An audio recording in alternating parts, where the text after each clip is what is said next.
Late A equal to this matrix A का जो element यहाँ पे गिवन है वो आपके पास गिवन है 1/√2, -2, 0 एंड 1।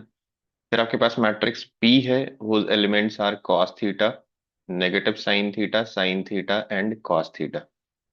फिर आपको ये बताया जा रहा है कि बी एक मैट्रिक्स है which is P into A into P transpose, and C is a matrix which is P transpose into B raise to 10 into P. मतलब आप बी की वैल्यू अगर स्टार्ट करें यहाँ पे रखना, तो one of the B is P A P T, P A P transpose, then again P A P transpose, ऐसा 10 टाइम्स तक चलेगा आपका P A P transpose. B raise to 10 का मतलब B multiplied 10 number of times, and then at last you have P. तो अगर आपको P transpose into P की वैल्यू मालूम हो जाए, फिर तो आपका ये बहुत इजीली सिंप्लीफाई हो सकता है। तो let's go for P transpose into P, या फिर पी इंटू पी ट्रांसपोज। ये देखिए क्या आता है। तो पी ट्रांसपोज आपका क्या हो जाएगा, आप इसका ट्रांसपोज ले लीजिए। तो cos theta sine theta minus sine theta cos theta, this is P transpose. And P matrix is cos theta minus sine theta and cos theta. Let's do this multiplication. Multiplication of matrix आपको आता ही है। Cos sine with cos sine, cos square plus sine square 1, then cos minus sine with sine cos, तो ये 0 हो गया। Then minus sine cos plus cos sign 0, and then sine square plus cos square is 1। तो this is an identity matrix. और जब भी P transpose into P identity matrix होता है, तो such matrices are called orthogonal matrix. और उस case में पी इंटू पी ट्रांसपोज भी आइडेंटिटी मैट्रिक्स हो जाता है। तो P is orthogonal matrix and P transpose into P is identity matrix in this case. तो ये जो वैल्यू आ रही है, ये पी ट्रांसपोज इनटू पी, ये आई हो जाएगा, ये आई हो जाएगा, तो हर जगह पे आई हो जाएगा। You left with a multiplied 10 number of times. तो C matrix is nothing but A raise to 10। और आपको मैट्रिक्स ए गिवन है, now you are going for A raise to 10।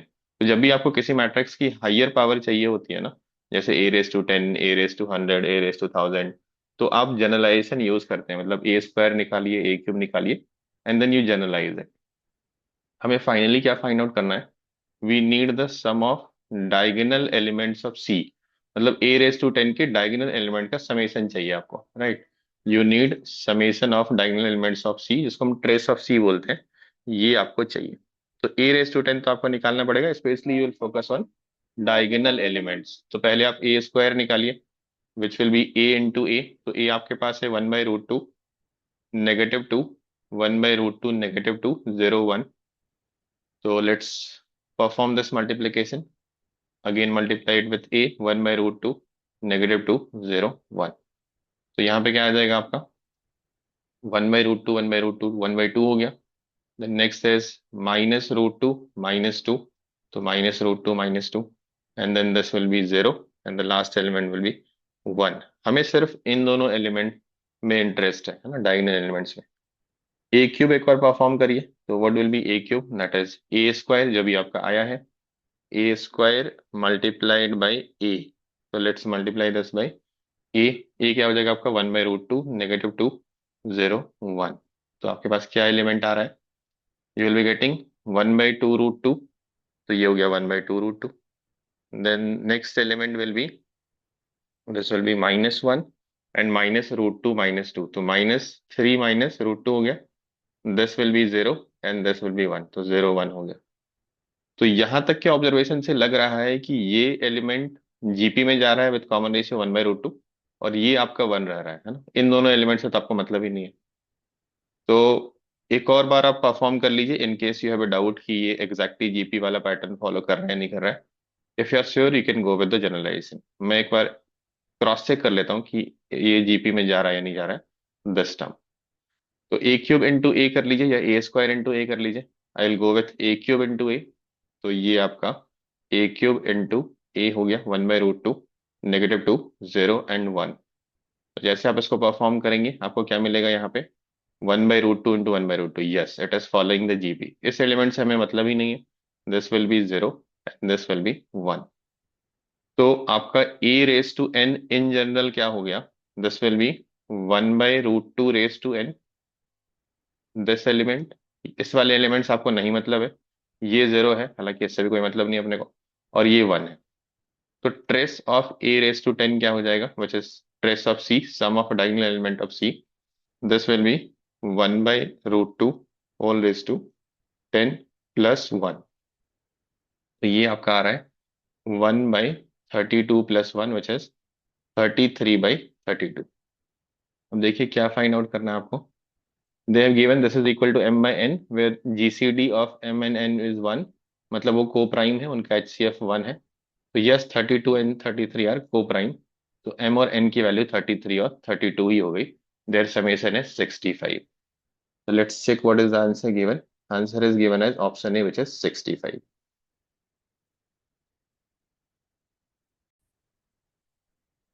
Let capital M and small m respectively with the maximum and minimum values of this determinant.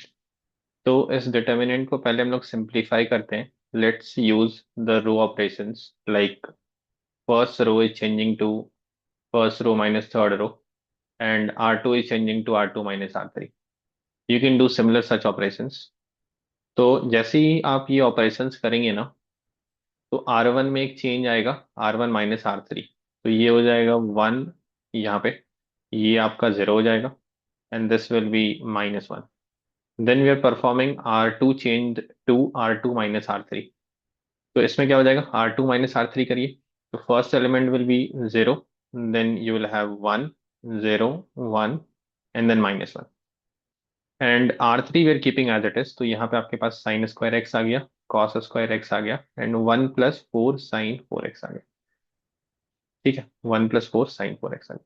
Now you expand it along any of the row. I will be going for expanding it along third रो।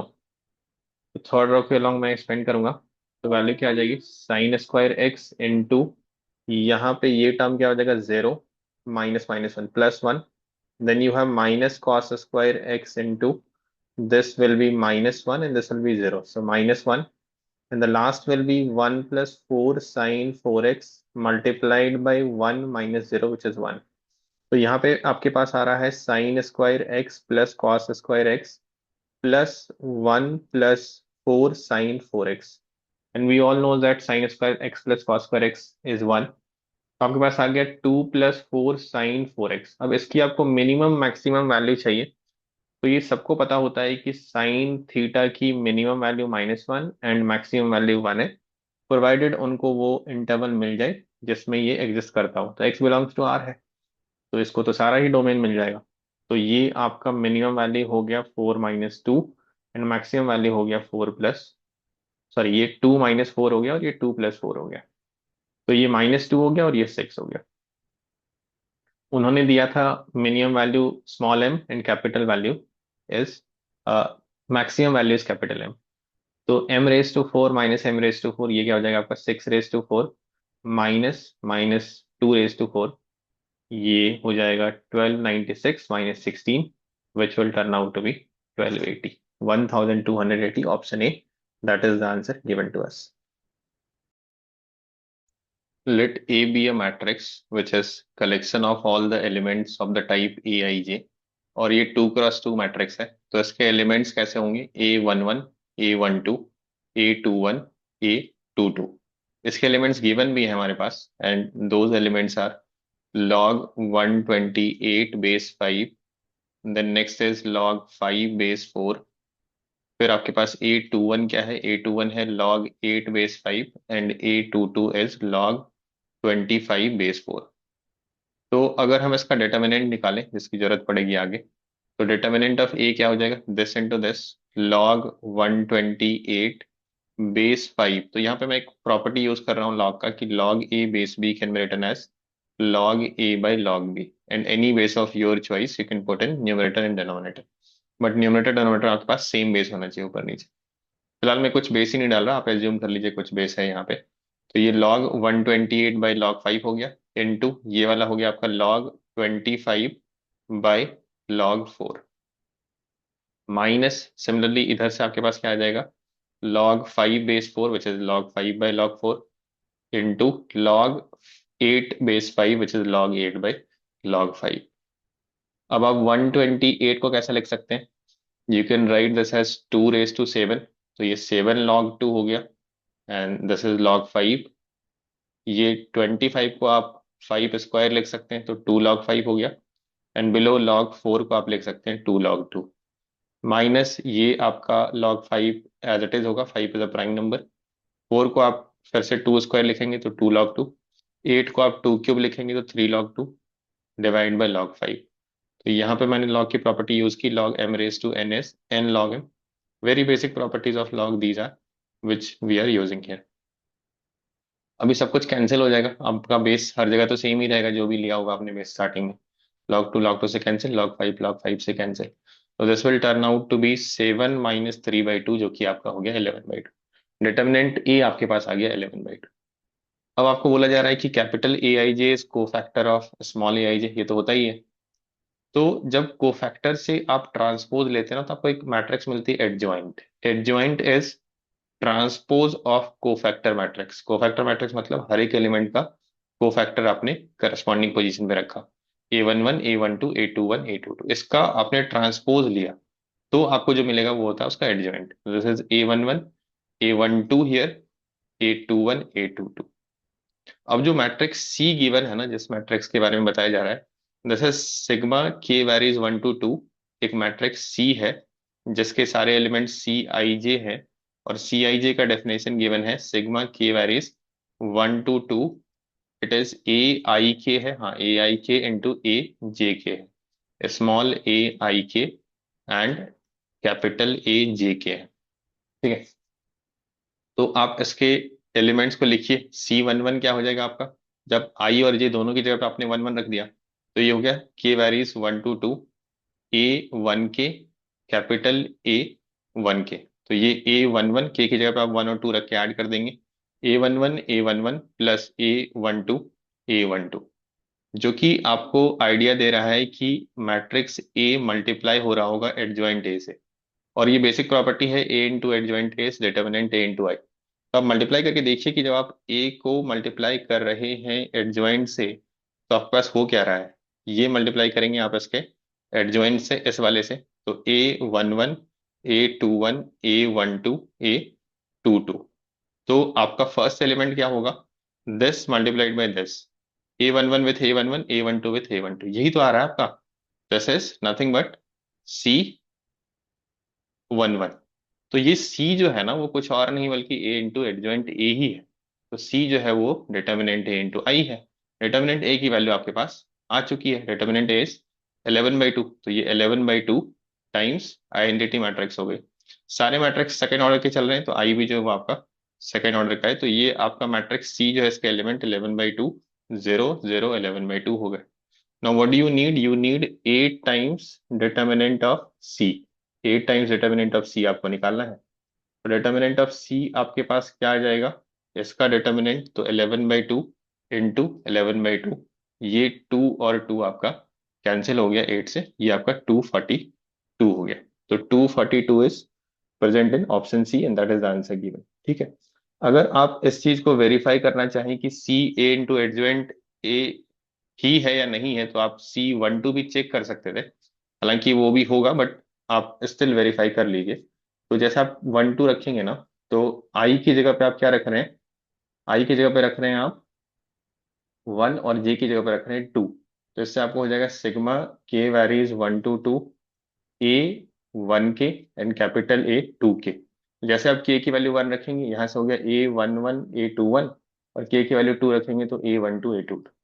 क्या ये आपका C12 है, मतलब इस ए into adjoint ए में second element है। तो second element आपको कहाँ से मिलेगा, दिस इंटू दिस। ये है क्या 1121 1222, यस। तो ये वेरीफाई हो गया कि सी आपका nothing but A into adjoint है। बाकी तो हम लोगों ने सॉल्व कर ही लिया है। Answer is option C 242। S is set of all the values of m which are integers and satisfying this condition कि मैट्रिक्स a की power m square plus matrix a raise to m is equal to 3 times identity matrix minus a raise to -6। जहाँ पे a क्या है आपका एक second order matrix है, 2 1 2 -1 1 and 0। तो जब भी आपको हायर पावर निकालनी होती है ए की, चाहे वो एम स्क्वायर हो, एम हो, -6 हो, तो आप क्या करते हैं, जनरलाइज करते हैं of exponent of matrix by finding A square, A cube and so on. तो आपको सबसे पहले ए स्क्वायर फाइंड आउट कर लेना चाहिए, which is a into A. Let's multiply this matrix by itself, 2 -1 1 0। तो आप मल्टीप्लाई करेंगे तो आपको क्या मिलेगा, this will B 4 -1 3, then this will be -2, and next element will be 2, 2, this will be 2, and next element will be -1। तो ये आपका ए स्क्वायर हो गया 3 -2 2 and -1। Now will go for a cube. A cube को आप ए स्क्वायर इंटू ए या फिर ए into ए square भी लिख सकते हैं। मैं ए स्क्वायर इंटू ए लिख लेता हूँ। ए स्क्वायर यही आपका 3 -2 2 and -1 multiplied by A itself which is 2 -1 1 and 0। Simple है, आप मल्टीप्लाई कर लीजिए तो this will B 6 -2 4 -3, then you have 4 -1 3, and then you have -2। तो अगर यहाँ तक आप जनरलाइज कर पा रहे हैं देन वेल एंड गुड, कि आपका ए 2 था, फिर ये फर्स्ट एलिमेंट 3 हो गया, फिर 4 हो गया, ऐसे 1 इंक्रीज हो रहा है। ये -1 था, ये -2 था, ये -3 हो गया, ये 1 था, ये 2 था, ये 3 हो गया, ये 0 था, ये -1 था, ये -2 हो गया। कुछ एलिमेंट 1 के साथ इंक्रीज कर रहे हैं, कुछ डिक्रीज कर रहे हैं। If that is enough, very good. अगर आप नहीं जनरलाइज कर पा रहे हैं या फिर आप कंफर्म करना चाहते हैं a⁴ के साथ, आप a⁴ फाइंड आउट कर सकते हैं। हालांकि यहाँ पे पैटर्न बहुत स्ट्रेट फॉरवर्ड जा रहा है, तो a⁴ is not required, just for safety I am going for it, but it is not required. आप ए क्यूब तक में भी जनरलाइज कर सकते थे, क्योंकि जैसे आप मल्टीप्लाई करेंगे 8 -3 5 हो गया, -4 यहाँ से आ गया आपके पास, and then you have 6 -2 4 and you are getting -3। तो यस, बिल्कुल उसी पैटर्न को फॉलो कर रहा है। तो इन जनरल आप क्या बोल सकते हैं कि अगर आप ए की पावर n रखेंगे तो ये कैसा हो जाएगा, 4 रखने पे ये पावर क्या हो जा रहा है, 5 हो जा रहा है। तो बेसिकली ये n+1 है। ये आपका -4 है तो ये -n है। ये आपका n है और ये आपका कितना है, 1 -n। आप किसी भी n वैल्यू के लिए चेक कर सकते हैं, यही आ रहा है। अब आप इस इक्वेशन पे आ जाइए, a⁻m² प्लस a⁻m, ये मैं लिख लेता हूँ दोबारा, a⁻m² plus a⁻m is equal to i 3i minus a⁻⁻6। अच्छा, a⁻⁻6 के लिए भी आप डायरेक्टली n की वैल्यू -6 रख सकते हैं, है ना, ये भी चलेगा। अगर आपको थोड़ा सा भी डाउट है कि नेगेटिव रख सकते हैं या नहीं रख सकते, तो आप a⁻6 निकाल लीजिए और फिर उसका इनवर्स निकाल लीजिए। This is as good as a⁻−6, तो आपको पता चलेगा हाँ, आप डायरेक्टली भी -6 रख सकते थे। तो मैं डायरेक्टली ही -6 रख लेता हूँ। तो यहाँ पे आपके पास क्या हो जाएगा, m² आप यहाँ पे रख लेंगे n की जगह पे, तो ये हो गया m² plus 1। Similarly other elements आप किसी को भी कंपेयर करेंगे आपको सेम वैल्यू मिलेगी। देन a⁻m में ये आपका m+1 हो जाएगा, and here you have 3i which is 3 at this place, और यहाँ पे a⁻⁻6 आप -6 रखेंगे तो ये आपका क्या हो जाएगा, -5 हो जाएगा। ठीक है, तो यहाँ पे आप फर्स्ट एलिमेंट को कंपेयर करिए, क्या इक्वेशन मिल रहा है आपको, m² plus 1 plus m+1 is equal to 3 -5, मतलब 8 हो गया। We are getting m² plus m−6 equal to 0। अब वो m की वैल्यू पूछ रहे हैं या क्या पूछ रहे हैं, देखते हैं। This set has how many elements, तो आपको बस ये बताना है कि कितनी m की वैल्यूज होगी। अब चूंकि इसका डिस्क्रिमिनेंट पॉजिटिव है तो दो डिस्टिंक्ट वैल्यूज होगी, लेकिन आपको ये भी चेक करना है वो इंटीजर है या नहीं। तो आप इसके रूट्स को निकाल लीजिए, तो रूट्स निकालेंगे तो 2 एंड -3 आएगा, एंड बोथ आर इंटीजर्स, तो आंसर यहाँ से 2 होना चाहिए। फॉर द सेफ्टी पर्पस अगर आप सेकंड एलिमेंट को कंपेयर करना चाहते हैं तो what will be the second element, हालांकि आंसर तो यही होगा, बट आप अगर कंपेयर करना चाहते हैं तो यहाँ पे -m² हो गया, यहाँ पे -m हो गया, ये आपका 3i था, ये 0 हो गया, और ये आपका a⁻⁻6 था तो ये आपका 6 हो गया। तो यहाँ से भी आप क्या लिखेंगे, -m² -m, और इधर आपका 0 -6 हो रहा है। तो you are getting the same equation, m² plus m−6 equal to 0। तो आंसर क्या हो जाएगा, how many integers are there in the set, 2 integers are there, so answer is 2, and that is the answer given to अस।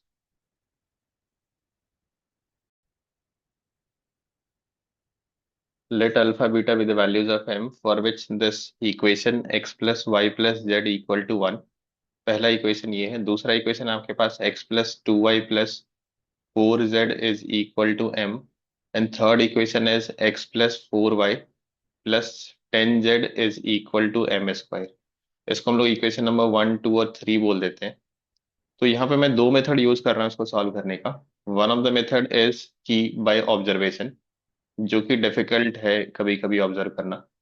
तो मैं यहाँ पे एक चीज ऑब्जर्व कर पा रहा हूँ कि अगर फर्स्ट इक्वेशन को मैं 2 से मल्टीप्लाई कर दूं और उसमें थर्ड ऐड करने के बाद सेकंड इक्वेशन को थर्ड से मल्टीप्लाई कर दूं, तो ऐसा करने के बाद हमें क्या मिलेगा? Again I am repeating, it is difficult to observe many of the times, ये सिंपल ऑब्जर्वेशन नहीं है। बट अगर आप ऐसा कर पाते हैं तो आपका आंसर एक स्टेप में कभी कभी मिल सकता है। इसको आपने 2 से मल्टीप्लाई किया तो ये हो गया आपका 2 times x plus y plus z। फिर आपने थर्ड को एज इट इज रखा, तो ये वाला आपका LHS हो गया इसका, x+4y+10z। एंड माइनस किया आपने 3 टाइम्स सेकेंड इक्वेशन को, तो ये हो गया आपके पास x+2y+4z। RHS में सिमिलरली आपके पास क्या हो जाएगा? फर्स्ट इक्वेशन को आपने 2 से मल्टीप्लाई किया है तो ये 2 हो गया, थर्ड को एज इट इज रखा है तो m² हो गया, एंड आपने सेकेंड को 3 से मल्टीप्लाई करके सब्ट्रैक्ट किया तो 3m हो गया। ठीक है। अभी x का ऑप्शन क्या है? 2x+x−3x, 0 हो गया x का ऑप्शन। y का ऑप्शन क्या है? 2y+4y, 6y−6y, ये भी 0 हो गया आपका। z का ऑप्शन क्या है? 2z+10z, 12z, और यहाँ से 12z, ये भी 0 हो गया। मतलब LHS पूरी तरह से 0 हो गया। ये x y z के किसी भी वैल्यू के लिए 0 है, तो RHS को भी 0 होना पड़ेगा, तभी तो सॉल्यूशन एग्जिस्ट करेगा। इन्फिनिट सॉल्यूशन होने के लिए इसकी भी वैल्यू 0 होनी पड़ेगी, क्योंकि LHS आपका 0 हो चुका है।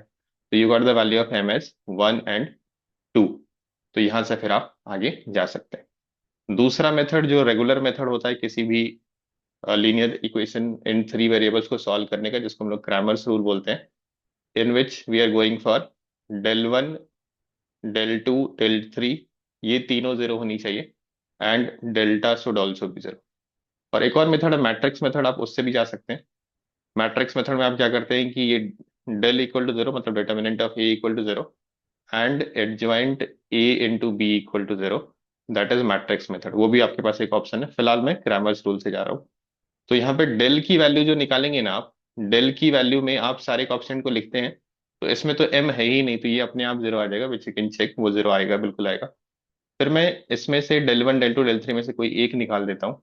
लेट से मैं del 3 निकाल देता हूँ, तो del 3 के लिए आप x की ऑप्शन पहले रखेंगे, विच इज 1 1 1, फिर y की रखेंगे 1 2 4। तो ये मैं रख देता हूँ 1 1 1 1 2 4। और थर्ड कॉलम में आप क्या करेंगे del 3 के समय? 1 4 10 की जगह पे राइट साइड की वैल्यू 1 mm² रखेंगे, तो 1 mm² हो गया, विच इज इक्वल टू 0। तो यहां से आप एक्सपेंड कर दीजिए अलोंग द थर्ड कॉलम, किसी भी रो किसी कॉलम के अलॉन्ग एक्सपेंड कर सकते हैं, मैं थर्ड कॉलम के अलॉन्ग एक्सपेंड कर रहा हूँ। तो I will be getting 4 - 2, then -m × 4 - 1, and m² × 2 - 1। तो यहां से मेरे पास आ रहा है 2 - 3m + m² equal to 0, which is exactly same as this equation. तो m की वैल्यू हो गई 1 and 2 from both the methods.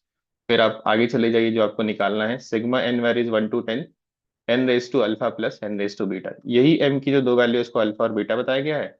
तो सिग्मा n वेरीज 1 to 10 जाना है, फर्स्ट 10 टर्म्स की वैल्यू निकालनी है in the series n⁻α + n⁻β। तो बेसिकली आपको n + n² का समेशन निकालना है। सिग्मा n क्या होता है आपके पास? सिग्मा n का फॉर्मूला आपको पता ही है, n × n + 1/2। n की वैल्यू आपको 10 रखनी है, क्योंकि last term is 10 and we are starting from 1। और सिग्मा n² का फॉर्मूला क्या होता है? n+1 2n+1/6। इसमें आप n की वैल्यू 10 रख दीजिए और कैलकुलेट कर लीजिए। तो this will B 10 × 11/2, which will B 55। और ये आपका हो जाएगा 10 × 11 × 21/6। तो फर्स्ट आपका हो गया 55, और सेकेंड टर्म आपका हो गया, ये आप 2 से कैंसिल कर लीजिए, 5 हो गया, ये 3 है, ये फिर आपका 7 से कैंसिल हो गया। तो 35 × 11, 385। इसको ऐड करेंगे तो 440 आंसर आ रहा है। Let's check what is the answer given. Answer is given as first option, which is 440। We are also getting the same answer. Let matrix A is collection of all the elements Aij, where the element Aij is defined as √2 raised to i + j। और ये 3 × 3 matrix है, तो हमें sum of all the elements of third row of A² निकालना है। तो let's first construct A। A में यहाँ पे आप क्या लिखते हैं, A11 लिखते हैं, right. First element is A11, then A12 lying in the first row and second column A13, so on till A21, A22, A23 and A31, A32, A33। अब आप इस डेफिनेशन को फॉलो करके इसकी वैल्यू लिख लीजिए।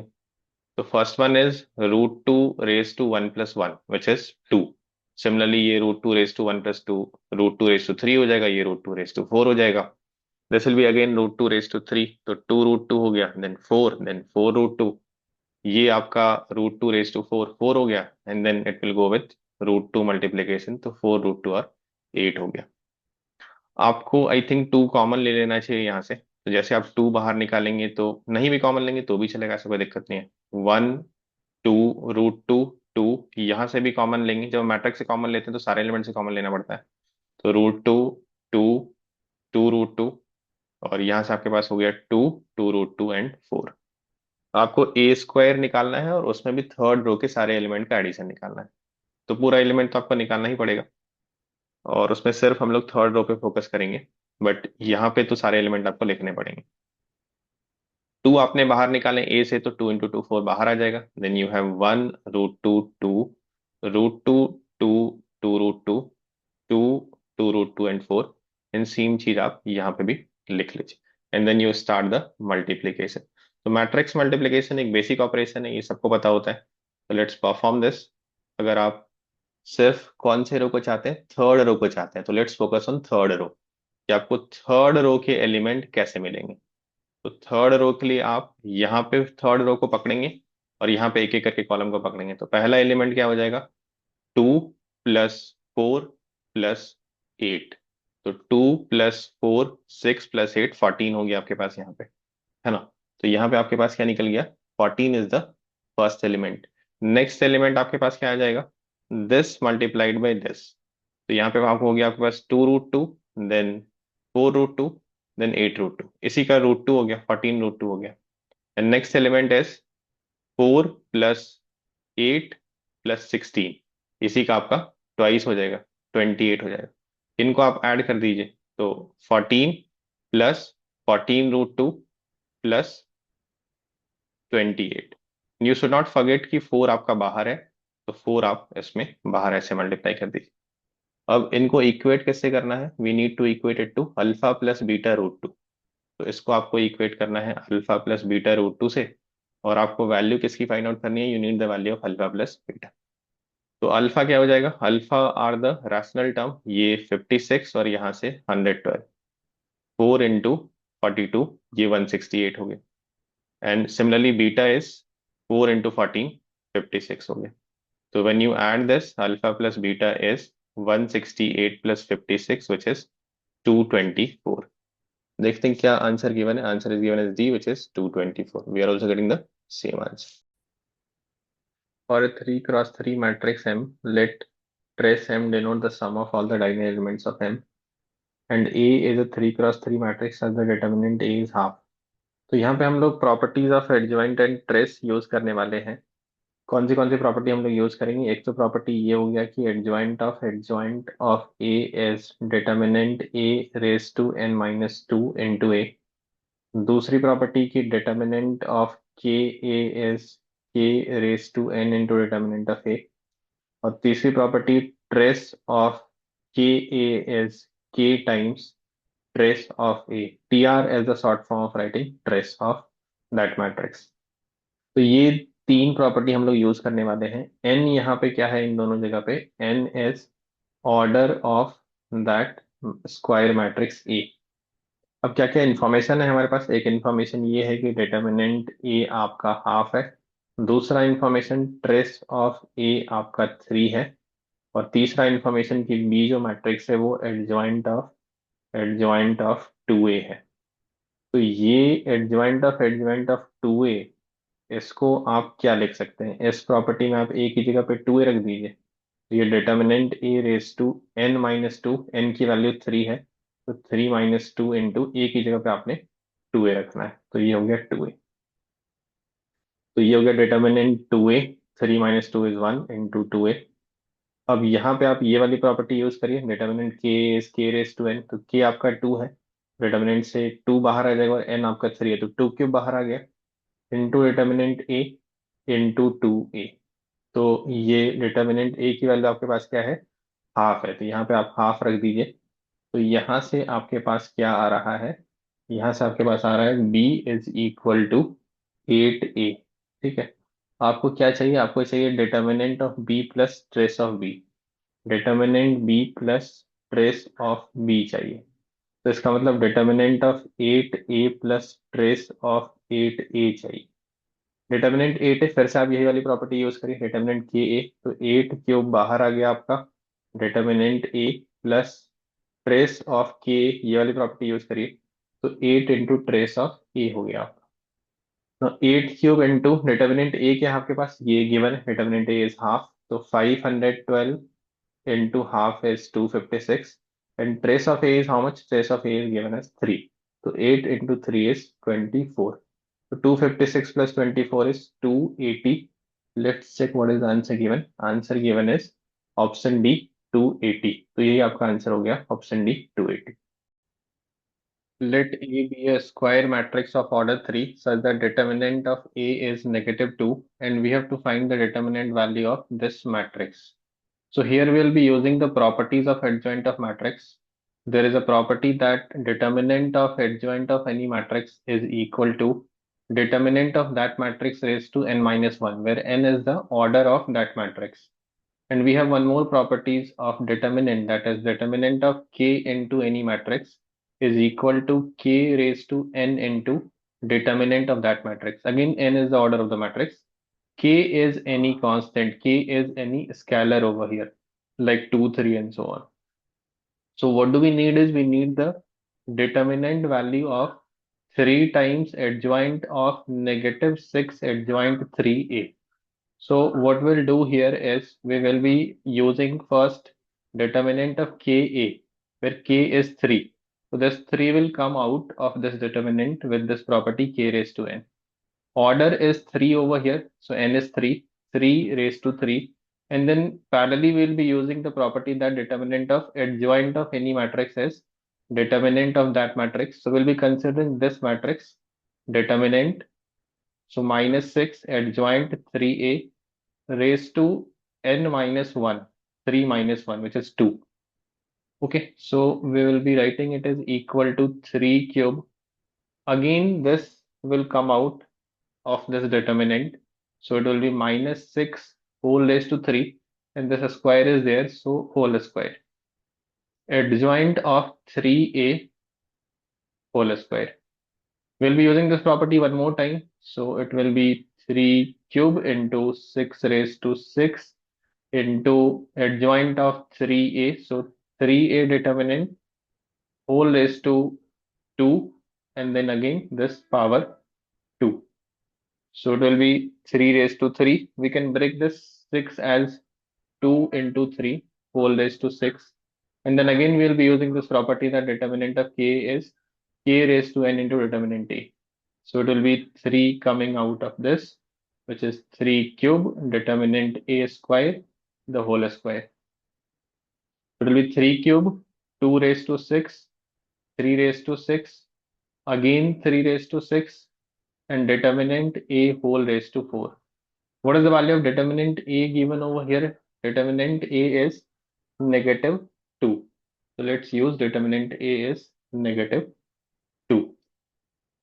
So -2 raised to 4, and here we have 3 raised to 15. 3 raised to 15 into 2 raised to 6 into 2 raised to 4. So 3 raised to 15 into 2 raised to 10. Uh,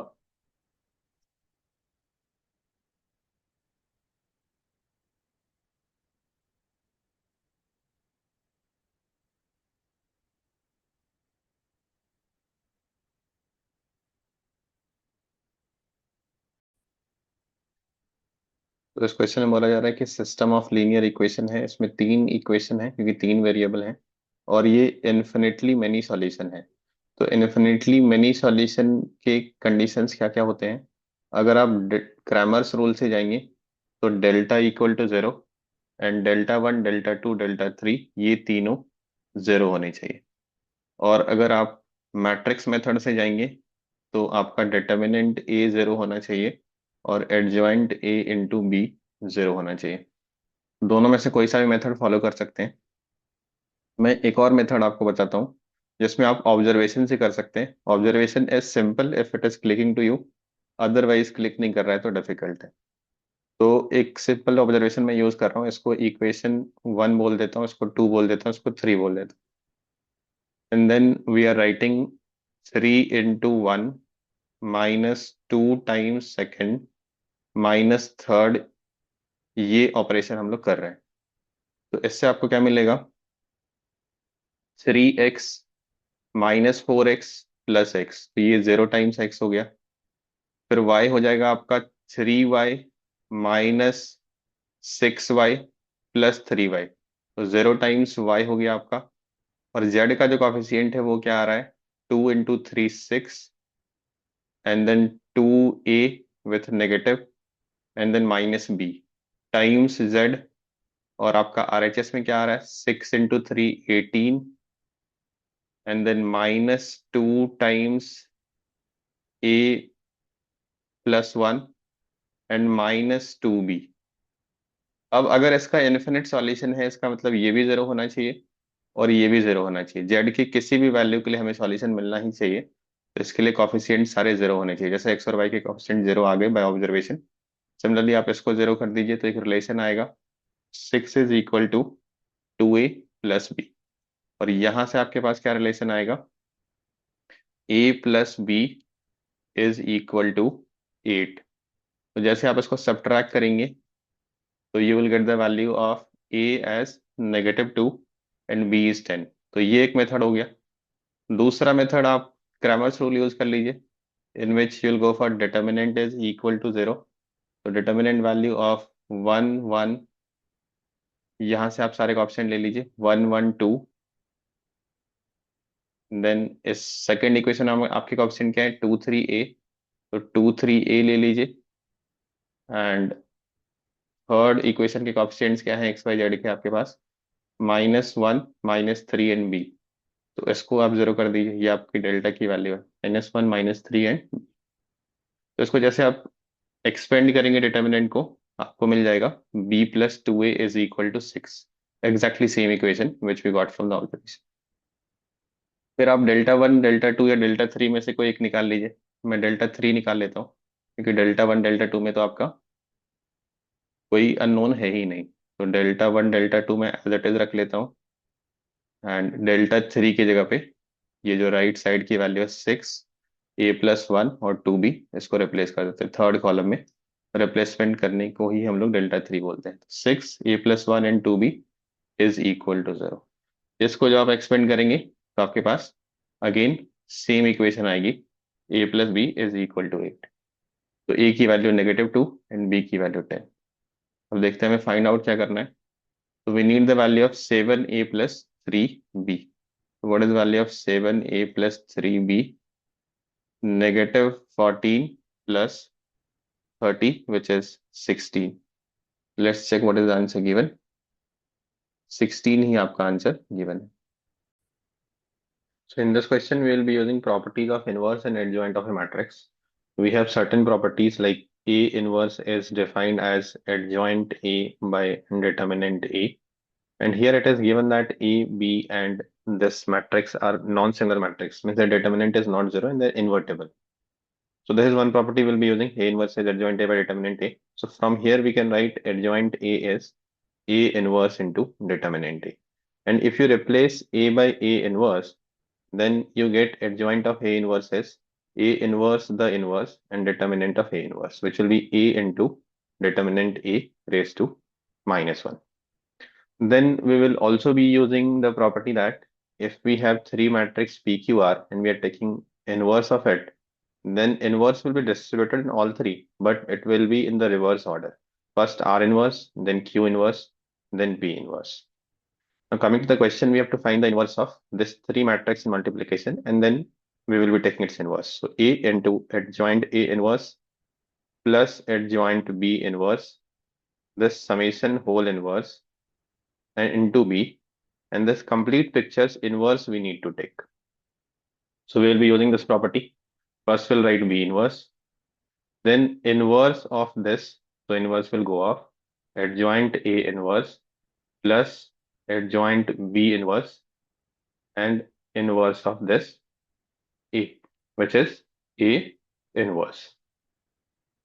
Now what we can do is, in place of adjoint A inverse, we can write it as A into determinant A raised to -1. So it will be B inverse A into, or you can say A by determinant A. This can be written as A by determinant A. Plus, this will be B by determinant B into A inverse. Now further, this B inverse will be multiplied by A, that is the first part, and that will be multiplied by A inverse. So B inverse A inverse by determinant A, and second part will be B inverse multiplied by B into A inverse. So B inverse B A inverse by determinant B. And we all know that A inverse is I and B inverse B is also I. So it is B inverse by determinant A plus A inverse by determinant B. And one last time we'll be using A inverse is adjoint A by determinant A. So it will be adjoint B by determinant A. In place of A inverse, we'll be writing adjoint A by determinant A, determinant B. So denominator is common in both the terms. We can take it out and we can write it as 1 by determinant A, determinant B can be written as determinant AB, and we have adjoint B plus adjoint A. Let's see whether this is given in any of the options or not. It seems option C, and yes, that is the answer. In this question, we have been given system of equation. It is linear equation in 3 variables, and we have to find the condition for infinite solution. So condition for infinite solution is del is equal to 0, and del 1, del 2, del 3, all 3 must be equal to 0. And this rule is called Cramer's rule. So that is one thing. Another thing is, if we can observe that calling this equation as 1, 2, and 3, we'll go for equation number 1 plus equation number 3 minus 2 times equation number 2, then that will imply, but it needs an observation, which is not always straightforward. So we will be adding these two. It will be 2 lambda minus 2, sorry, minus 1 plus 1 will cancel out. So 2 lambda when you add these two, and minus 2 times of second. So 2 lambda minus 2 lambda times x, which will be 0x basically. Similarly, y coefficient is lambda minus 4 plus lambda minus 2. So 2 lambda minus 2 times of lambda minus 1. This is coefficient of y, and that will also turn out to be 0. And that is why we had gone for this observation to create zeros in the coefficient of x and y.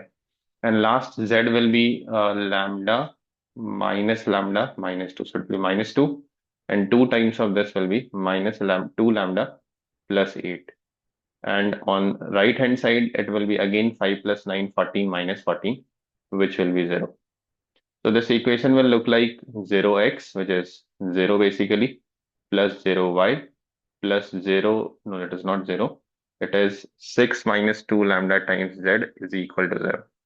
Now you're looking for infinite solution, means this has to be true for infinite value of z. That is only possible because these two terms are 0 and this is also 0. So this must be 0 for all the value of z. And that is only possible when this coefficient is also 0.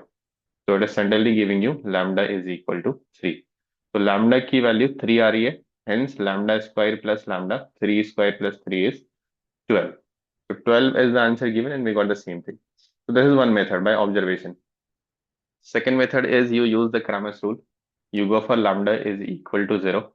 So I mean delta is equal to 0. So you write all the coefficients, which will be lambda minus 1, lambda, lambda plus 1, then lambda minus 1. It is minus 1. No, it is lambda itself. So lambda minus 4, lambda minus 1, lambda plus 2. Lambda minus 4, lambda minus 1, lambda plus 2.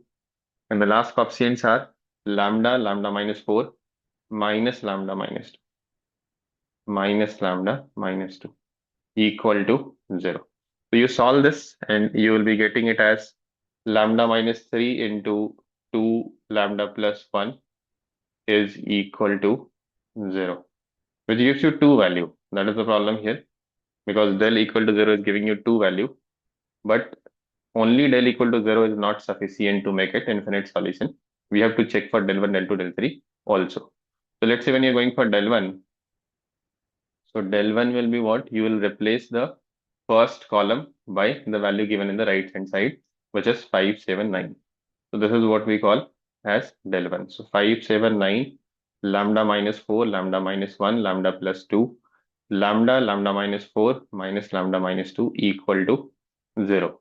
So again, when you simplify this, it will be giving you 2 into 3 minus lambda into 23 minus 2 lambda is equal to 0. So we need to have the value of lambda which is common in both the places, and that is lambda equal to 3. So from here also we are getting lambda equal to 3, and of course lambda square plus lambda will be giving you 12. So option B, 12 is the final answer.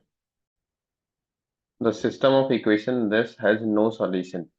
So the condition for system of equation to have no solution is del equal to 0 and at least one of del 1, del 2, del 3 is non-zero.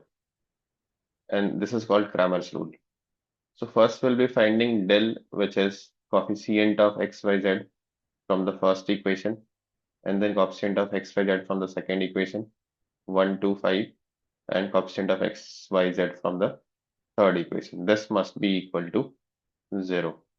So let's do one operation that you can directly expand also, better directly expand it.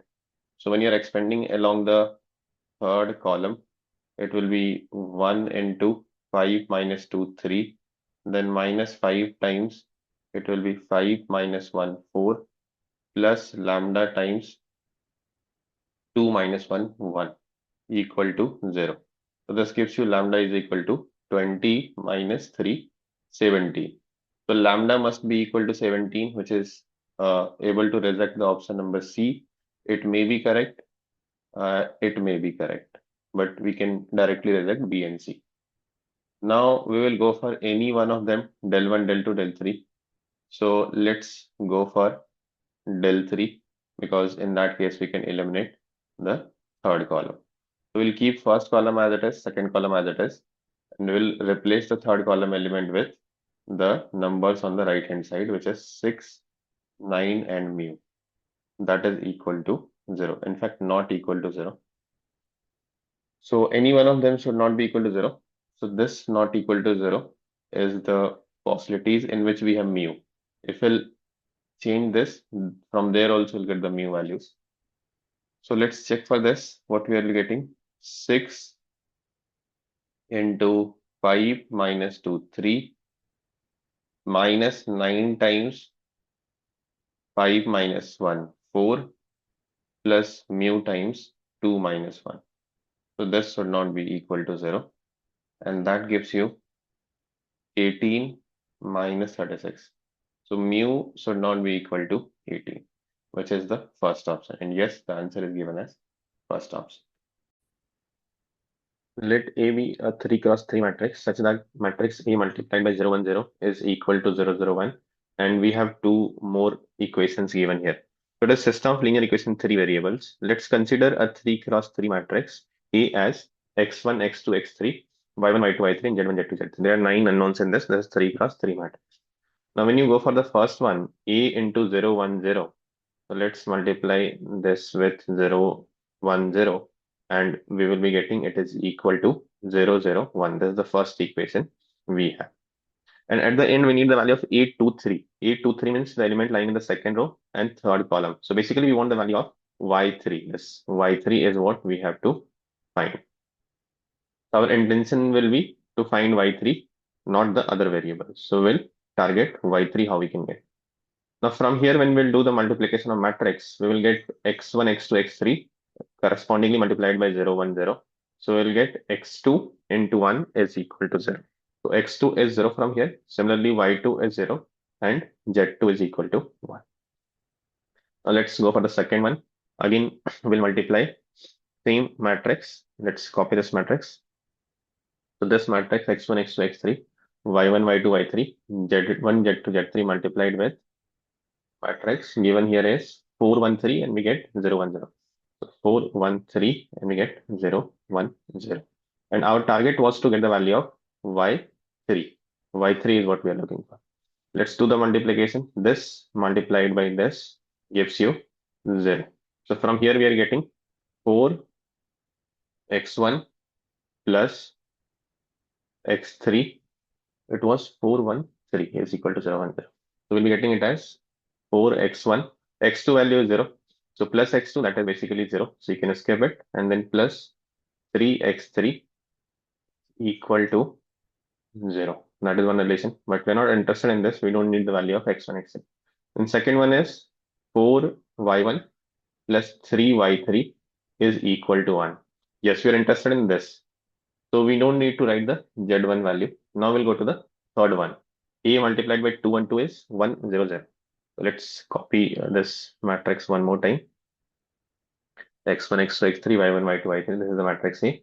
Multiplied by what? 2, 1, 2. And we get 1, 0, 0. So let's multiply it with 2, 1, 2. And we get 1, 0, 0. Again, we'll write the relation with y1, y2, y3. So this multiplied by this gives you 0. So this will be what? 2y1 plus y3, because y2 value is 0. We already got y2 values. That is 0. So no need to write it. Is equal to how much? This is also 0. The second one. Okay. So y2, y1 plus y3 is equal to 0. So from here, what we're getting, y3 is equal to minus 2y1. Let's plug it over here. So 4y1 plus 3 into minus 2y1 is equal to 1. So we get minus 6y1 plus 4y1 is equal to 1, which gives you minus 2y1 is equal to 1. So y3, which is minus 2y1, is equal to 1 from here. Let's check what is the answer given. Answer is given as first option. Okay, so we might have done some mistake. Let's check it. Y3 is minus 2y1, and in beginning we have 4y1 plus 3y3 is equal to 1. So we are putting y3 is equal to minus this. So from here we're getting minus 2y1 is equal to 1. Okay, here is the mistake. We have 2y1 plus 2y3. 2y1 plus 2y3. y3 is minus y1. Okay, my mistake. So we will be replacing it with minus y1. So it will be minus 3y1. So basically it is y1 equal to 1. Hence y3 is equal to minus 1. So yes, the given answer is correct. It was my mistake in the calculation. If the system of equations, this, and this has infinitely many solutions, then find the value of this. So it is a question of system of linear equation in three variable. And using Cramer's rule, we know that infinite solution condition will arise when we have del equal to 0 and del 1, del 2, del 3, all of them is equal to 0. So we have two unknowns here, lambda and mu. If you go for del, it will contains two unknowns. So rather than going for del, you go for del 1, del 2, del 3, any one of them first. I'm going for del 3 first. So del 3 means x coefficient will be along the first column. There is no change in that. 2, 5 and 100 will be there. Y coefficient will be along the second column, negative 1, lambda and negative 47. But the third column will not contain the z coefficient. Rather, it will be containing the value in the RHS. So it will be 4, 12 and 212 equal to 0. So benefit for going in the direction of del 3 is you'll get the value of lambda immediately rather than getting a linear equation into variable lambda and mu. Now let's expand along the second column. You could go along the any of the rows or column, but I'm going for second column because I'll get lambda in multiplication. So it will be 1 into this will be 1060 minus 1200. This is the first term. Then it will be lambda. So plus lambda times it will be having 424 minus 400. And the third term will be plus 47 times this will be 24 minus 20 equal to 0. So let's simplify this and you'll get the value of lambda.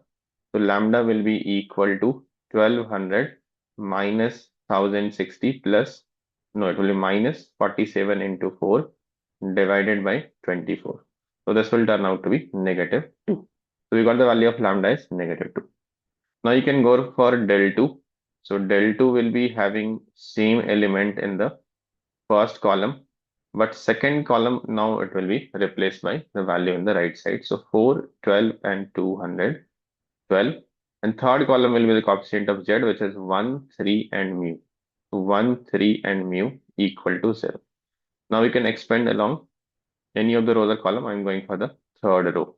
So it will be 100 times, this will be 12 minus 12, 0. Then minus 212 times, it will be 6 minus 5, which will be 1 after simplifying. And last one is mu times 60 minus 20. Sorry, 24 minus 20. So this will be 24 minus 20 is equal to 0. So we will be getting here 212 is equal to 4 mu. So mu is 212 by 4, which is 53.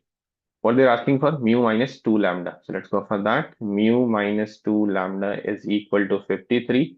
Minus of minus will be plus 4. So it will be 57. 57 is given in the option D. And yes, that is the answer. Option D, 57. Let A be a 3 cross 3 matrix such that X transpose into A into X equal to null matrix.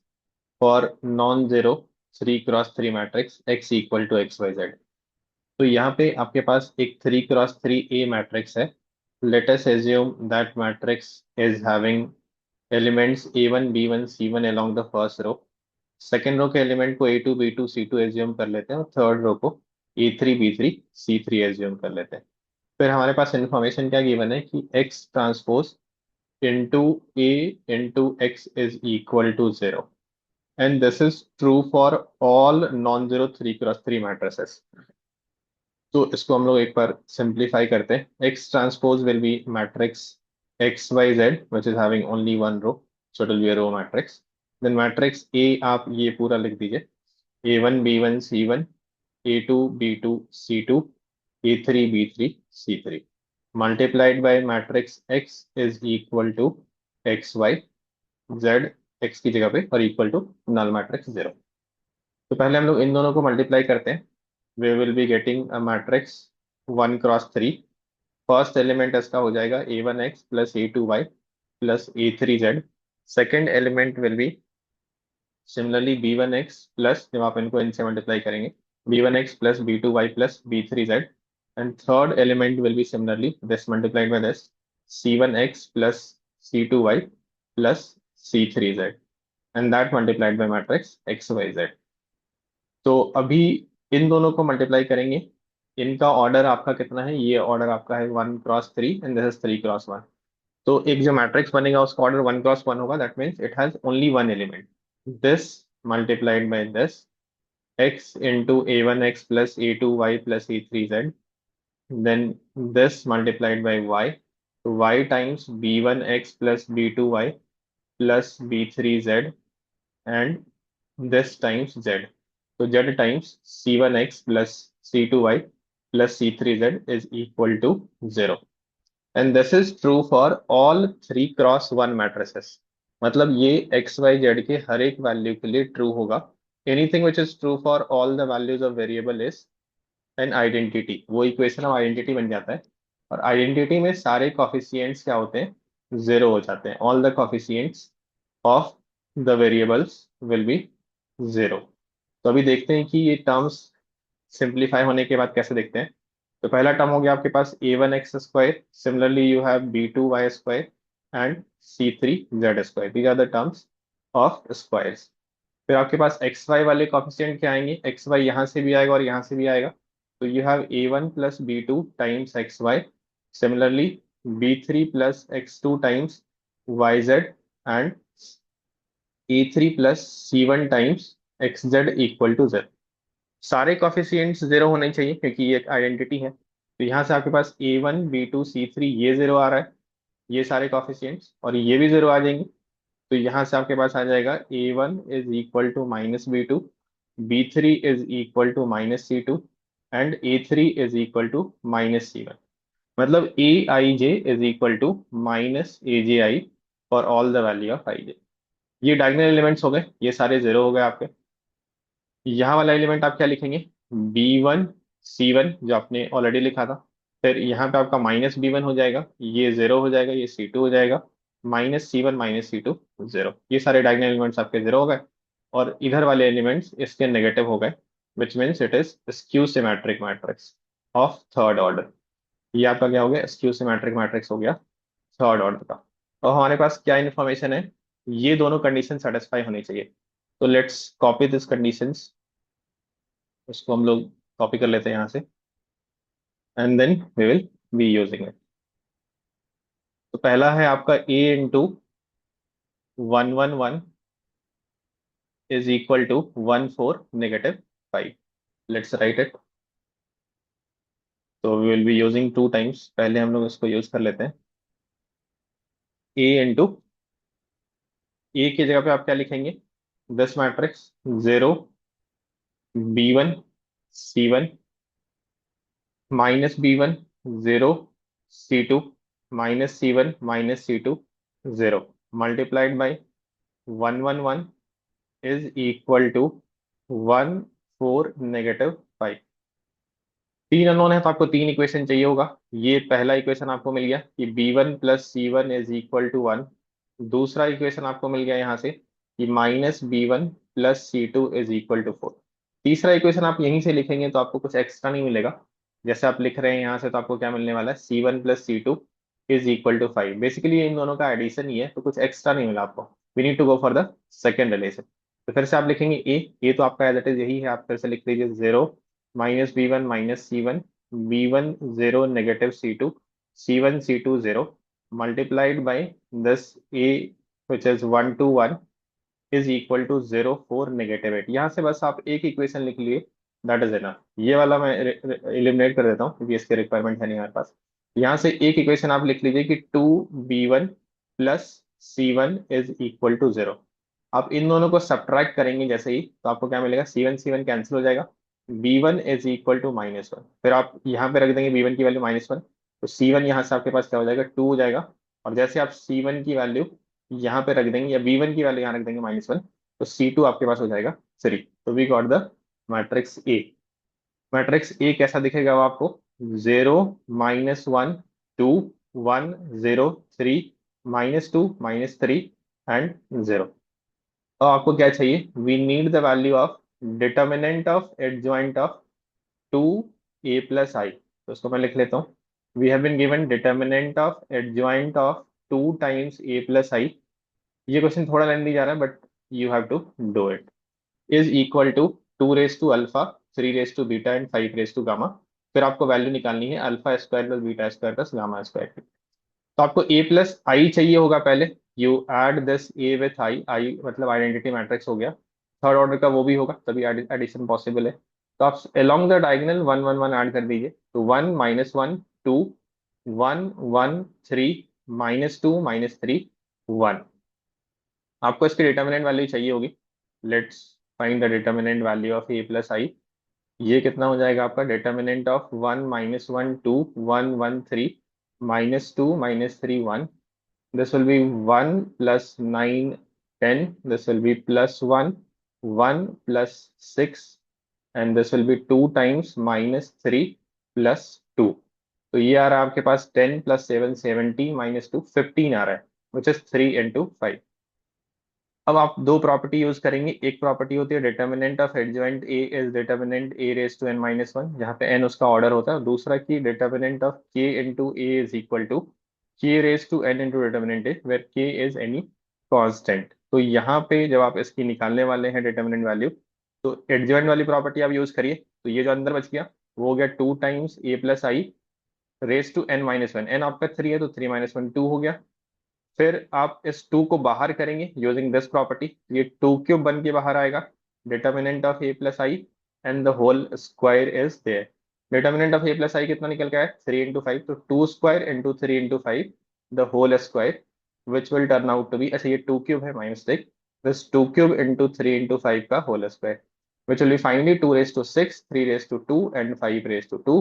You equate it to the given one, 2 raised to alpha, तो alpha 6 हो गया, then 3 raised to beta, beta is 2, gamma is 2।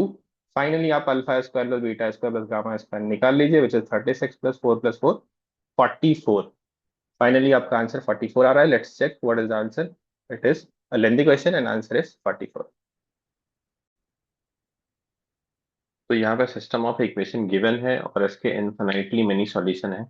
तो using Cramer's rule, what is condition for infinitely many solution? एक तो delta zero होना चाहिए और delta one, delta two, delta three ये तीनों ही जीरो होने चाहिए.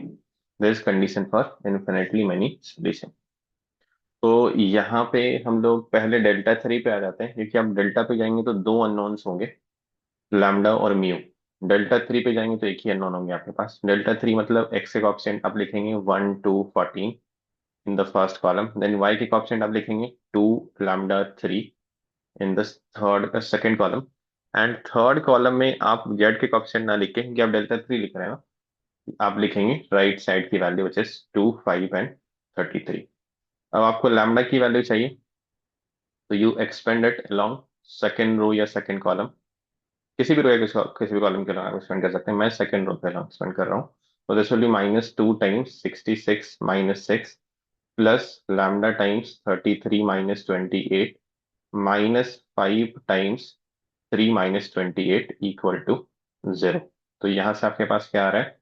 -120 +5 लैम्डा +125 is equal to 0. तो lambda value will turn out to be -1 from here. तो lambda की वैल्यू आपके पास आ गई -1. You need lambda plus mu, तो म्यू भी आपको चाहिए होगा. तो म्यू के लिए आप डेल्टा वन डेल्टा टू किसी पे भी चले जाइए, आप डेल्टा पे भी जा सकते हैं. मैं फिलहाल डेल्टा वन पे जा रहा हूँ. तो you will be replacing the first column with this element 5 2 5 and 33. Second आपका एज इट इज रहेगा 2 लैम्डा एंड 3. लैम्डा की वैल्यू आप रख दीजिए -1, तो 2 -1 एंड 3. और थर्ड कॉलम में आप जेड की ऑप्शन रखेंगे 3 5 एंड म्यू. तो 3 5 म्यू इज इक्वल टू 0. मैं थर्ड रो के अलॉन्ग इसको एक्सपेंड कर रहा हूँ, आप किसी भी रो किसी भी कॉलम के अलॉन्ग एक्सपेंड कर सकते हैं. तो we will be getting it as 33 into 10 -3. Then इसका इंटरनल साइन नेगेटिव होता है, तो -3 times 10 + 15 and last will be mu times -2 -10 equal to 0. इसको सिंप्लीफाई कर लीजिए आप. तो ये वाली वैल्यू कितनी आ रही है? 33 into 7 231 -3 into 25 75 -12 mu is equal to 0. तो यहाँ से म्यू की वैल्यू कितनी आ रही है? 156/12 which is 13. They are asking for what? Lambda plus mu. Lambda की वैल्यू -1 है, म्यू की वैल्यू 13 है, तो ये समेशन आपका 12 हो जाएगा. Answer given is option D, that is 12. Awesome. A and B, let fx is equal to this determinant and we have to find limit x tends to 0. तो हमें ये पता होता है कि limit x tends to 0 sine x/x is equal to 1. तो ये वाला पिक्चर जो है ये पूरा 1 को टेंड करेगा और आप इनसाइड द डिटर्मिनेंट लिमिट ले जा सकते हैं. तो जैसे ही आपने limit x tends to 0 fx लगाया, तो limit x tends to 0 determinant के सारे एलिमेंट में लग जाएगा और ये आपका सारा sign x/x x tends to 0 पे 1 हो जाएगा. तो डिटर्मिनेंट कुछ ऐसा दिखेगा a+1 1 b a. Then this will be 1 + 1 2. This will be b a 1 and b + 1. तो यहाँ पे हम लोग कुछ ऑपरेशंस कर लेते हैं. तो एक ऑपरेशन हम लोग कर लेते हैं कि r1 changes into, first row को आप चेंज कर रहे हैं r1 माइनस r3 में, या फिर r2 भी कर सकते थे आप. And then second row also we are changing as r2 minus r3. तो यहाँ पे फर्स्ट और सेकेंड रो आप चेंज कर रहे हैं. फर्स्ट रो आपने चेंज किया विथ r1 माइनस r3, तो ये 1 हो गया and this will be 0 and this will be -1. Then r2 changes into r2 minus r3, इससे ये आपका 0 हो गया. विदाउट टेकिंग ऑपरेशन आप डायरेक्ट भी इसको ओपन कर सकते हैं और ये आपका -1 हो गया. इससे थोड़े जेरोस हो गए तो आपको मल्टीप्लिकेशन में आसानी होगी. व्हेन यू ओपन दिस, पहला आप फर्स्ट रो के लॉन्ग एक्सपेंड कर लीजिए, तो ये हो गया b+1 + 1, तो b+2 हो गया और यहां से हो गया minus, this will be 0 and -a. तो ये a+b+2 आ रहा है. And now we have to equate it to lambda plus mu a plus nu v. तो यहां से क्लियरली लैम्डा की वैल्यू आपके पास 2 हो गई and mu and nu are 1. आपको क्या पूछा जा रहा है, इन तीनों का समेशन करके स्क्वायर कर लेना है। तो 2 + 1 + 1 4 का स्क्वायर आपका 16 हो जाएगा। Answer given is option D which is 16। Let M denote the set of all real matrices of order 3 × 3। तो M जो है वो कैसा मैट्रिक्स है, 3 × 3 ऑर्डर का है। इसके अंदर एलिमेंट्स कैसे होंगे, 3 × 3 के होंगे, A11 या A1 B1 C1 ऐसे करके आप लिख सकते हैं। Then X1 Y1 Z1 P1 Q1 R1 कुछ भी ऐसा करके आप लिख सकते हैं। Then you have S1 as a set, जिसके अंदर वो सारे मैट्रिक्स हैं जिसके लिए A और A ट्रांसपोज इक्वल होता हो। ऐसे मैट्रिक्स को हम क्या बोलते हैं, जिसका ट्रांसपोज खुद अपने आप के बराबर होता है, इसको हम सिमेट्रिक मैट्रिक्स बोलते हैं। तो सिमेट्रिक मैट्रिक्स चाहिए आपको इस सेट के अंदर, 3 × 3 ऑर्डर के। और जितने भी एलिमेंट है ना वो इसी पांच में से कोई एक होने चाहिए, -3 -2 -1, जीरो नहीं है यहाँ पे, 1 और 2। तो ऐसे कितने मैट्रिक्स हो जाएंगे सिमेट्रिक के लिए, आपका क्या हो जाएगा, और S1 सिमेट्रिक के लिए आपका ये जो मैट्रिक्स ए है और इसका ट्रांसपोज बराबर है, इसका मतलब डायगोनल के ऊपर और डायगोनल के नीचे आपके सेम एलिमेंट होने चाहिए। For example if you are writing ABC along the diagonal, मान लीजिए आप ABC along द डायगोनल लिख रहे हैं, और यहाँ पे आपने लिख दिया x, तो ये भी x होना चाहिए। यहाँ पे y लिखा तो ये भी y होना चाहिए, और यहाँ पे z लिखा तो ये भी आपका z होना चाहिए। तो how many possibilities you have, कितने मैट्रिक्स यहाँ पे बन सकते हैं। इसके लिए तो आपको कोई रेस्ट्रिक्शन नहीं है, आप कुछ भी ABC यहाँ रख सकते हैं along द डायगोनल, और हर एलिमेंट के पास 5 चॉइस है। तो 5 × 5 × 5 फॉर द डायगोनल एलिमेंट्स। अब एबव द डायगोनल के लिए कितने चॉइस है, एक्स के लिए फिर से 5 5 5 क्यूब चॉइसेस है। लेकिन एक बार आपने एक्स की वैल्यू यहाँ पे रख दी, तो ये एक्स तो सेम है, तो इसके लिए एक ही चॉइस है, प्रोवाइडेड आपने एक्स की वैल्यू यहाँ पे रख दी। जो वैल्यू आप यहाँ रखेंगे सेम यहाँ पे आ जाएगी, तो नीचे वाले के लिए आपके पास एक ही चॉइस है। तो 5 raised to 6 आपका हो गया number of element in S1। S2 क्या है आपका, यहाँ पे A = -A ट्रांसपोज होना चाहिए। मतलब S2 में जितने भी मैट्रिक्स आएंगे वो सारे स्क्यू सिमेट्रिक होंगे। स्क्यू सिमेट्रिक में क्या होता है प्रॉपर्टी की, इसकी डायगोनल एलिमेंट जीरो होनी ही चाहिए, और यहाँ पे जो गिवन सेट है ना इसमें जीरो है ही नहीं। तो इसका मतलब कोई भी स्क्यू सिमेट्रिक मैट्रिक्स तो नहीं बन पाएगा। N(S2) is 0, S2 is 5, basically null set हो गया। फिर आपको निकालना क्या है, N(S1) union S2 union S3। S2 तो आपका 5 हो गया, तो जब भी आप 5 से यूनियन लेते हैं किसी सेट का, तो बाकी जो सेट बचेगा वही हो जाता है। इसका मतलब 5 union any set A is A itself। तो आपको S1 यूनियन S3 चाहिए, N(S1) निकल गया। अब N(S3) की तरफ जाते हैं, उससे यहाँ पे आपको N(S1) यूनियन S3 मिलेगा। इंक्लूजन एक्सक्लूजन से आप इसको क्या लिखेंगे, N(S1) plus N(S2), sorry S3 minus N(S1) intersection S3, है ना। तो N(S1) आपके पास आ चुका है, N(S3) निकालते हैं। S3 में कैसे मैट्रिक्स हैं आपके पास, वो सारे मैट्रिक्स हैं जिनका डायगोनल एलिमेंट्स जीरो होता हो, डायगोनल एलिमेंट्स जीरो होता हो, बाकी सब पे कोई रेस्ट्रिक्शन नहीं है। इन तीनों का समेशन आपका जीरो होता हो। तो जीरो कैसे कर सकते हैं आप, आपके पास जो एंट्रीज अलाउड हैं वो क्या क्या है। एंट्रीज आपके पास है -3, -2, -1, 1 और 2। ये 5 एंट्रीज हैं। तो आपको ये देखना पड़ेगा कि आप इसका वैल्यू जीरो कैसे कर पा रहे हैं। जैसे एक पॉसिबिलिटीज हो गई कि इनमें से कोई एक -2 हो जाएगा, और एक 1 हो जाएगा, और एक 1 हो जाएगा। एक पॉसिबिलिटीज ये हो गई। या फिर और क्या पॉसिबिलिटीज हो सकती है आपके पास, इसके लिए आपके पास एक और पॉसिबिलिटीज ये हो सकती है कि आप -3 ले लें, 1 ले लें, या 2 ले लें, या फिर आप -1 -1 2 ले लें। इसके अलावा आपके पास कोई और पॉसिबिलिटीज नहीं आएगी। तो 3 केसेस है। कितने तरीके से आप अरेंज कर सकते हैं, इस वाले में 3 फैक्टोरियल/2 फैक्टोरियल। क्यों, क्योंकि इसमें ये दोनों अलाइक ऑब्जेक्ट हैं, ये तीनों डिस्टिंक्ट है, तो 3 फैक्टोरियल तरीके से अरेंज कर सकते हैं। इसमें फिर से ये दोनों अलाइक हैं, 3 फैक्टोरियल बाई 2 फैक्टोरियल तरीके से आप अरेंज कर सकते हैं। ये तो अलोंग द डायगोनल हो गया। बाकी में आपके पास कितने चॉइस है? 1 2 3 4 5 6।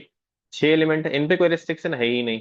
तो 5 रेस टू 6 से आप मल्टीप्लाई कर दीजिए, there is no restriction on the other elements, only diagonal elements का समेशन आपके पास 0 होना चाहिए था। तो ये कितना आ रहा है? 3 + 6 + 3, तो 3 × 12 × 5 रेस टू 6, है ना। अब आपका क्या हो जाएगा? n(s1)(s3). तो n(s1)(s3) का मतलब S1 वाला केस भी सेटिस्फाइड होगा और S3 वाला केस भी आपका सेटिस्फाइड होगा। आई थिंक ये 3 से हमें मल्टीप्लाई नहीं करना पड़ेगा, क्योंकि हम लोगों ने ऑलरेडी तीनों केस में अलग अलग अरेंजमेंट कंसिडर कर लिया है। माई मिस्टेक, 3 से मल्टीप्लीकेशन नहीं होगा। 3 से मल्टीप्लाई हम लोग इसलिए ये सोच के कर रहे थे कि हर केस में सेम पॉसिबिलिटीज होगी, तो हम 3 से मल्टीप्लाई कर देंगे, बट हर केस में अलग अलग पॉसिबिलिटीज हो रही है। n(s1)(s3) मतलब आपका डायगोनल एलिमेंट का समेशन भी 0 होना चाहिए और वो सिमेट्रिक मैट्रिक्स भी होना चाहिए। तो डायगोनल एलिमेंट का समेशन आप 0 इतने तरीके से कर देंगे, 12 × 5 raise to 3, 5 raise to 3 for all the elements above the diagonal. Symmetric होना है तो बस इसकी पॉसिबिलिटीज रहेगी, इसकी पॉसिबिलिटीज आपकी 1 हो जाएगी। अब आप इसको कंपेयर कर दीजिए, किससे कंपेयर करना है? 125 अल्फा से।